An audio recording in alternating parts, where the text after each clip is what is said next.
এত কুচো চিংড়ি কিন্তু বেছে নেওয়া যায় না, এগুলি একদমই ছোট ছোট চিংড়ি, বাছতে গেলে কিছুই থাকবে না। তার জন্য এটা আমি গোটাই পরিষ্কার করে ধুয়ে নিয়ে এসেছি, গোটা ভাজা করে নিয়েছি। তারপর আমি একটু বেটে রান্না করব, তাও আবার মোচা দিয়ে রান্না করব। মাছটা ভাজা হয়ে গেলে ওই কড়াইতে আমি আর একটু তেল গরম করে তার মধ্যে আমি দিয়ে দেব গোটা গরম মশলা, তেজপাতা আর গোটা জিরে। ফোড়নটা হয়ে আসলে মোটামুটি তার মধ্যে আমি দিয়ে দেব পেঁয়াজ কুচি।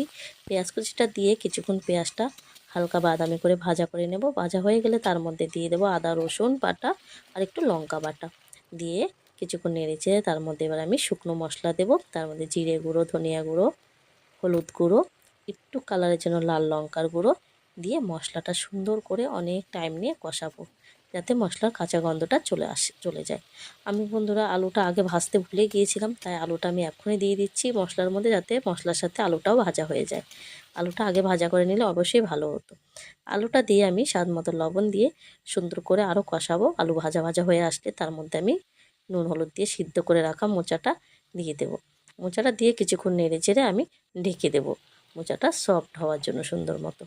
মোচাটা হয়ে আসলে মোটামুটি তারপরে আমি চিংড়ি মাছটা যে ভেজেছিলাম সেই বাটাটা দিয়ে দেবো, দিয়ে আরও কিছুক্ষণ নেড়ে চেড়ে নামানোর শেষে একটু গরম মশলা দিয়ে নামিয়ে নিলে রেডি আমার মোচার ঘন্ট। যদি রান্নাটা ভালো লাগে অবশ্যই একটা লাইক কমেন্ট